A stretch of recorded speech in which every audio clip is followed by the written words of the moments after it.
Hello guys, അപ്പോൾ നമ്മൾ ഇന്ന് പോകുന്നത് വയനാട്ടിലെ ഏറ്റവും വലിയ പാലം കാണാൻ വേണ്ടിയിട്ട്. അതിന് മുന്നേ ഞാൻ വീടിന്റെ മുന്നിലുള്ളൊരു കാഴ്ച കാണിച്ചു തരാം. വയനാട്ടിലെ ഏറ്റവും വലിയ ഉത്സവം കൂടിയാണ്, അപ്പൊ അത് കാണിച്ചു തരാം കേട്ടോ. ഇതെല്ലാം ഇപ്പൊ ജോയിൻ ചെയ്യുന്നതേ ഉള്ളൂ, എല്ലാം സെറ്റാക്കി വരുന്നത്. തോണിയുണ്ട്, ഇതുണ്ട്. നമുക്ക് എന്താ നടന്നു പോവാ അല്ലെ, ചാവി ബാഗിൽ വെക്കാം. അപ്പം നമ്മളിതാ വണ്ടി എടുക്കുന്നില്ല. ഇവിടെ എല്ലാം ഇങ്ങനെ ആൾക്കാർ ടെൻ്റൊക്കെ കെട്ടിക്കിടക്കുന്നുണ്ട് കേട്ടോ. ഞാൻ കഴിഞ്ഞ പ്രാവശ്യത്തെയും അതിൻ്റെ മുന്നത്തെ പ്രാവശ്യത്തെയും ഉത്സവം കൂടിയിട്ടില്ലായിരുന്നു അല്ലേ മരിയ? ഞാൻ ഇല്ലായിരുന്നല്ലോ. പിന്നെ ഭയങ്കര വലിയ ഉത്സവമാണ്. അതിലും വലിയൊരു പാലമുണ്ട്, അത് കാണിച്ചിട്ട്. ആ പാലം ഇല്ലായിരുന്നെങ്കിൽ ശരിക്കും പറഞ്ഞാൽ ആ റെഡ് കളറില്ലേ, ആ പാലം ഇല്ലെങ്കിൽ ശരിക്കും പറഞ്ഞാൽ അപ്പുറത്തും കൂടെ എന്തെങ്കിലും വരുമായിരുന്നു. ഞാനുള്ള സമയത്ത് അപ്പുറത്തും ഉണ്ടായിരുന്നു, എന്താ 2 ജോയിന്റ് വീലൊക്കെ ഉണ്ടായിരുന്നല്ലേ. അതെ അതെ, ഇവിടൊക്കെ ഇത് പണി നടക്കും. ഇതൊക്കെ എപ്പോഴല്ലേ ഇവരെല്ലാം 15-ാം തീയതി തുടങ്ങണ്ടേ? ഇത് 15-ാം തീയതി തുടങ്ങണം.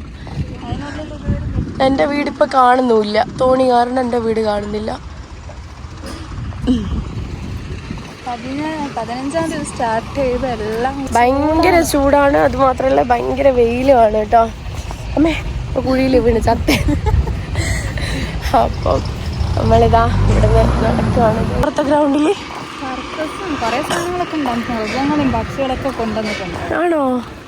അവിടെ കഴിഞ്ഞ പ്രാവശ്യം ചേച്ചിയില്ലായിരുന്നു ഉത്സവത്തിന്, അടിപൊളിയായിരുന്നു. കുറെ കടകളും എല്ലാം ഉണ്ടായിരുന്നു. ഇപ്രാവശ്യം പുതിയ പാലത്തിൽ കൂടെ യാത്രയാണ്. ഇതാണ് കേട്ടോ വയനാട്ടിലെ ഏറ്റവും വലിയ പാലം, കണ്ടില്ലേ നിങ്ങള്?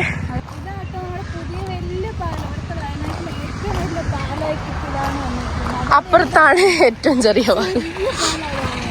നമുക്കത് കാണാമായിരുന്നു അല്ലെ, അങ്ങോട്ട് പോയാൽ കാണാൻ പറ്റും. അതിലൂടെ ഞങ്ങൾ ഡാമിലേക്കൊക്കെ പോകും. ഇവിടെ ഇതിലേ നടക്കാം. ഏറ്റവും കൂടുതൽ കപ്പിൾസ് ആണ് വൈകുന്നേരത്തിലൂടെ ഇത് കൂടെ ഇങ്ങനെ പോകുന്ന കാണാനായിട്ട്. ഇതാണ് നമ്മുടെ കബിൻ പുഴ. അതാണ്, അവിടെയാണ് ബോട്ടിംഗ് ഒക്കെ നടത്തിക്കൊണ്ട് കയാക്കിംഗ് എന്നല്ലേ പറയാ, കയാക്കിംഗ് ഉണ്ട്. ഇതാണ് പഴയ പാലം അല്ലേ. പഴയ പാലത്തിൽ നിന്ന് ഇതാ പുതിയ പാലത്തിലേക്ക്. പക്ഷെ നമുക്ക് ഇങ്ങനെ പറയുമ്പോൾ അതങ്ങനെ എത്രത്തോളം ഇത് മനസ്സിലാവുന്ന അറിയില്ല. കാരണം ഈ ഒരു ഭാഗം നമുക്ക് ചിന്തിക്കാൻ പോലും പറ്റില്ലായിരുന്നു. കാരണം ഇവിടെയെല്ലാം ഭയങ്കര ആഴമൊക്കെ ഉള്ള സ്ഥലമാണ്. അപ്പം നമുക്കിനി അങ്ങോട്ടേക്ക് നടക്കാം അല്ലേ. കുറേ ദൂരം ഉണ്ടോ ഇത്? എന്താ നമുക്ക് തിരിച്ചു പോവാ അല്ലേ. ഈ ഇത്രയും കണ്ടാൽ മതി. അത് നമുക്ക് ഒരു സൂത്രം കാണിച്ചില്ല. ഇത് എന്തെന്നേലും അതിന് പറയാ,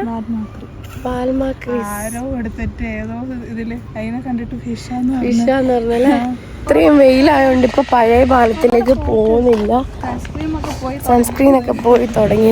അയ്യോ, ഇതൊക്കെ സ്റ്റാർട്ട് ചെയ്തിട്ടാണ് കാണേണ്ടത്. മരിയ ഇത് സ്റ്റാർട്ട് ചെയ്ത് കഴിഞ്ഞിട്ട് നീ എനിക്ക് വീഡിയോ അയക്കണം കേട്ടോ. ചിലപ്പോ ഞാൻ അന്ന് ഉണ്ടാവും ഇവിടെ. അപ്പൊ 14-ാം തീയതി അല്ലേ സ്റ്റാർട്ട് ചെയ്യാ. മരിയ ഇതൊന്ന് നീ കടിച്ചോക്ക്. കടിച്ചോട്, കടിച്ചോ. അങ്ങനെയൊക്കെ പറയും, പക്ഷെ കുറച്ച് കടിക്കും കേട്ടോ. അത് കടിക്കും. തിരിച്ചു വന്നിരിക്കുകയാണ് ഗൈസ്.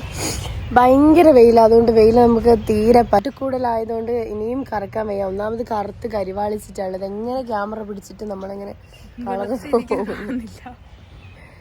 എങ്ങനെ ക്യാമറ പിടിച്ചിട്ട് നമ്മളിങ്ങനെ വെളുത്തതായിട്ട് കാണുന്നില്ല ഗൈസ്.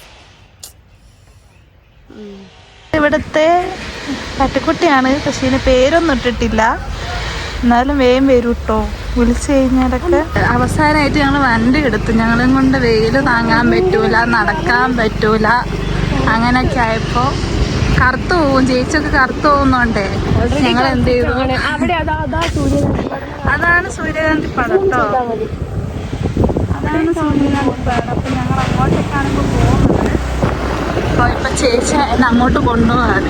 ഞാൻ ജോലി കഴിഞ്ഞ് വന്നപ്പോൾ എന്നെ ഒരാൾ വിളിച്ചിട്ട് എന്നോട് പറഞ്ഞേ നമുക്ക് ഡ്യൂട്ടി കഴിഞ്ഞ് വന്നതല്ലേ, അപ്പോൾ നമുക്ക് സൂര്യകാന്തി പാടം കാണാൻ പോകാം. ഞാൻ വീട്ടിലുണ്ട് തന്നെ എന്നെ വിളിച്ച് കൂട്ടിക്കൊണ്ട് വന്ന് ഇപ്പോൾ അതാ സൂര്യകാന്തി പാടം കാണാനായിട്ട് ഞങ്ങൾ പോവാണ്.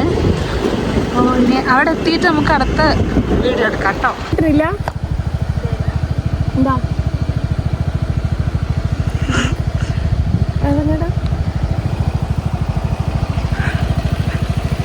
എന്താ